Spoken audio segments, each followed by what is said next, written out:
If you live in a major city, you have walked past at least one building that is not a building. A house with painted windows, a street lamp that vents gas, a pine tree that's holding up a cell antenna, a small brick cottage with no plumbing on a quiet residential block that has been silently routing the city's electricity for 40 years. These are not exotic. They are not rare. They are not hidden behind fences or marked off limits. They sit on the same streets you walk to get coffee. They have addresses. They appear in property records. The cities they sit in built them on purpose, to solve a real problem, with the deliberate intent that you would not notice them. Most of the time, you don't. This is a video about 5 of them. Westminster Gardens is a quiet residential street in Bayswater, West London. Italianate stucco terraces, tall arched doorways, wrought iron railings, cream-painted facades. 2 of the houses on the row are not houses. 23 and 24 Leinster Gardens were demolished in 1868. The Metropolitan Railway, building what is now the District and Circle lines of the London Underground, needed to dig a cut-and-cover trench through Bayswater. The trench passed directly through the lots where 23 and 24 stood. Demolishing the houses solved the engineering problem.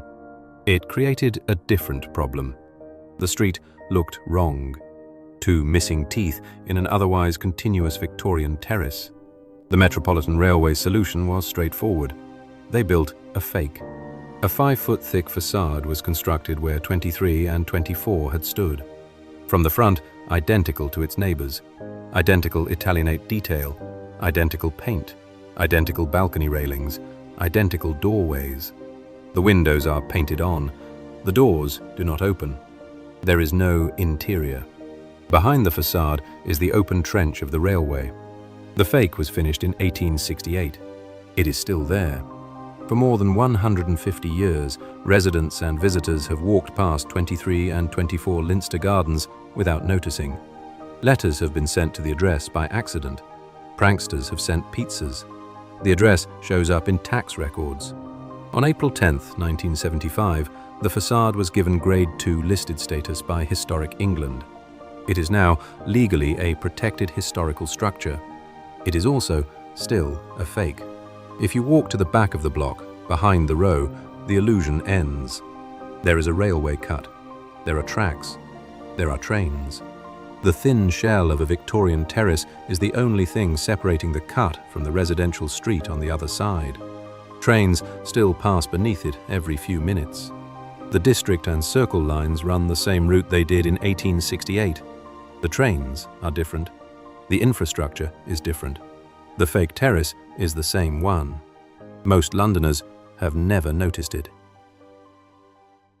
Rolliman Street runs through Brooklyn Heights, one of the oldest residential neighborhoods in New York City. The houses are mostly Greek Revival and Italianate brownstones from the 1840s and 1850s. The street is lined with mature trees. There is a school. There is a park nearby. The block is residential. 58 Rolliman Street was originally one of these houses, built in the 1840s. For 60 years it functioned as a normal brownstone home. In 1908, the Interborough Rapid Transit Company purchased it. The IRT was completing the Rolliman Street Tunnel, the first subway tunnel placed in service under the East River between Manhattan and Brooklyn. The tunnel runs from Brooklyn Heights under the East River to Lower Manhattan, carrying what is now the 4 and 5 lines. The tunnel needed an emergency exit. It needed ventilation. It needed access for crews. The IRT had purchased a number of properties along the route. Most were demolished. 58 Rolliman Street was kept. The interior was gutted. The windows were bricked over and painted black. The front door's exterior hardware was modified. The doorknob was removed. From outside, the brownstone looks unchanged. It matches its neighbors. It has the same brown stone facade, the same stoop, the same ornamental ironwork. It is also the only house on the block where the windows have not changed in more than a century. Look closely and the panes are matte black. They do not reflect light. The address is real. The building appears in NYC tax records. Mail occasionally still arrives. A small sign was added in recent years identifying the building as MTA property. but most pedestrians walk past without reading it. Inside, behind the painted windows, are stairs leading down to the tunnel, ventilation fans, emergency lighting, conduits. The infrastructure of a subway system from the perspective of a residential block. It is still in active use. The MTA still maintains the building. The tunnel below still runs trains. The neighbors live next to it. Most have known about it for decades. They still introduce it to visitors as the strangest house on the street. The second half of the 19th century, cities had a sewer problem. Modern sewers had been built rapidly across London, Paris, Manchester, New York, Boston, and San Francisco. The infrastructure worked. It moved waste away from population centers. It also produced byproducts. Decomposing organic matter in enclosed sewers produces methane and hydrogen sulfide. Methane is flammable. Hydrogen sulfide is poisonous and smells of rotten eggs. Without venting, these gases accumulated. They corroded pipes. They occasionally caused fires.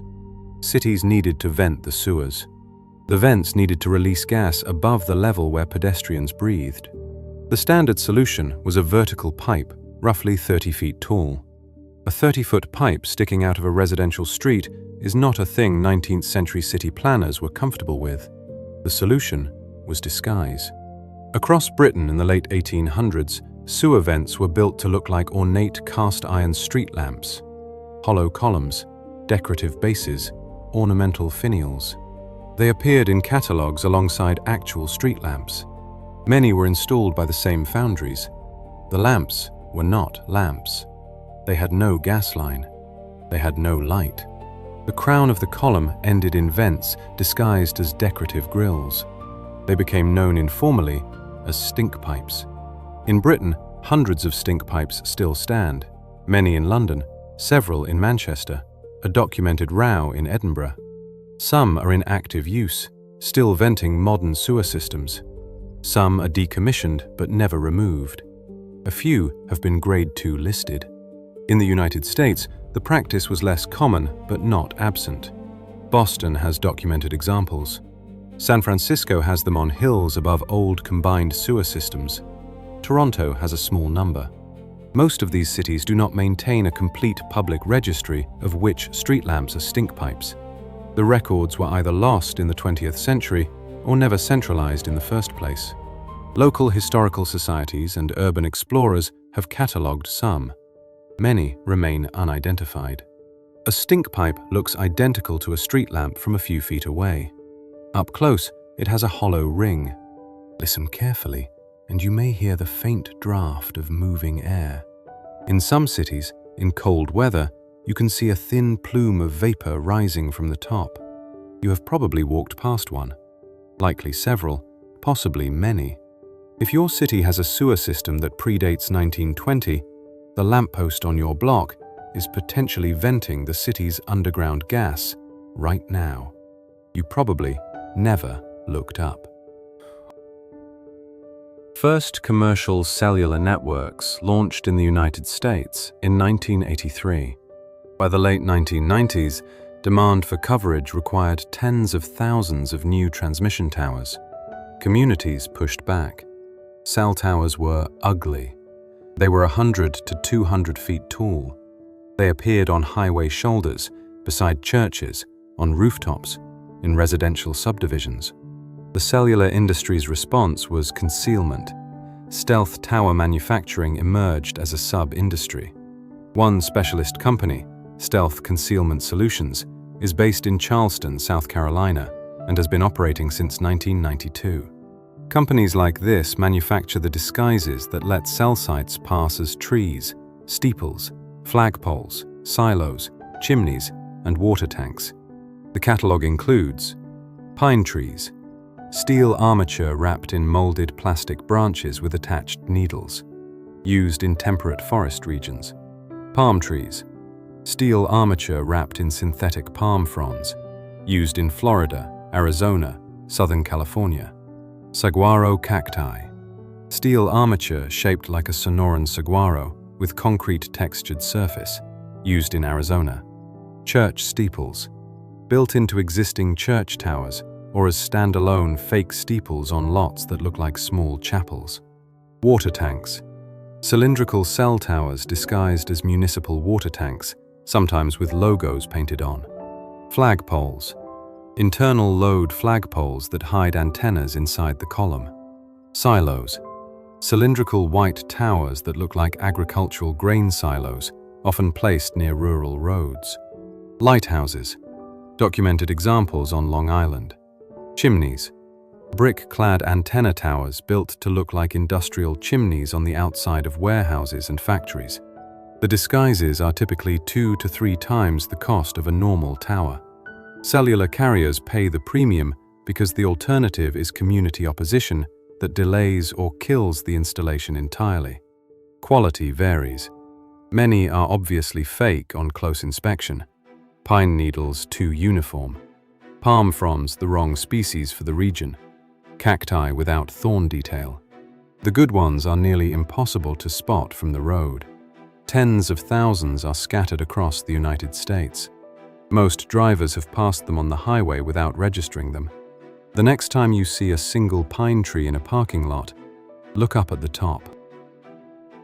In the early and mid-20th century, electrical utilities expanded into residential neighborhoods that had not been wired for power. Each new neighborhood needed substations, small unmanned facilities that step down high-voltage transmission lines to the lower voltage that homes can use. A substation is not a complicated building. It is a small enclosure containing transformers and switchgear. It needs ventilation. It needs limited access. It does not need windows or kitchens or any of the features of a house. But a substation in a residential neighborhood is conspicuous. Several utilities in several cities decided to disguise them. In Toronto, the disguise shifted over time. Early substations looked like dignified civic and industrial buildings.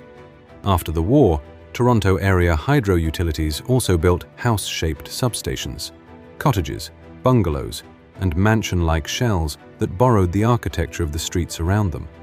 They are not houses in the normal sense. They are shells around transformers and switchgear. The windows and doors exist because a street expects windows and doors. The neighbors may know which house is which. New residents often do not.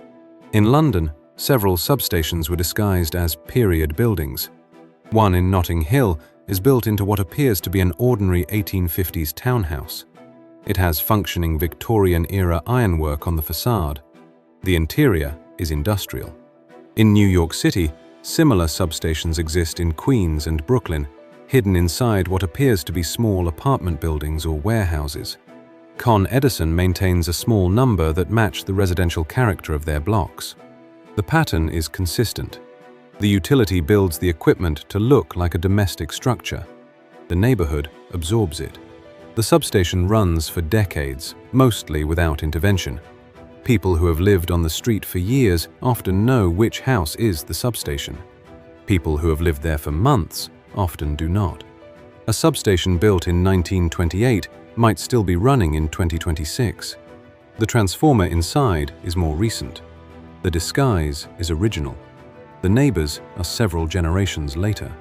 The infrastructure outlasts the people. The disguise outlasts the infrastructure. The neighborhood remains. And the silent house on the corner keeps doing what it was built to do. These 5 examples are not exotic. They are not unique. They are part of a much larger pattern. The city you live in is full of buildings that are not buildings. Street lamps that are not street lamps. Trees that are not trees. The reasons are practical. Cities solve infrastructure problems where the problem occurs, and infrastructure problems often occur in the middle of densely populated, visually managed neighborhoods. Demolishing residential blocks for a vent stack is unpopular. Erecting an industrial facility on a quiet street is unpopular. Building a 150-foot tower in a community of single-family homes is unpopular.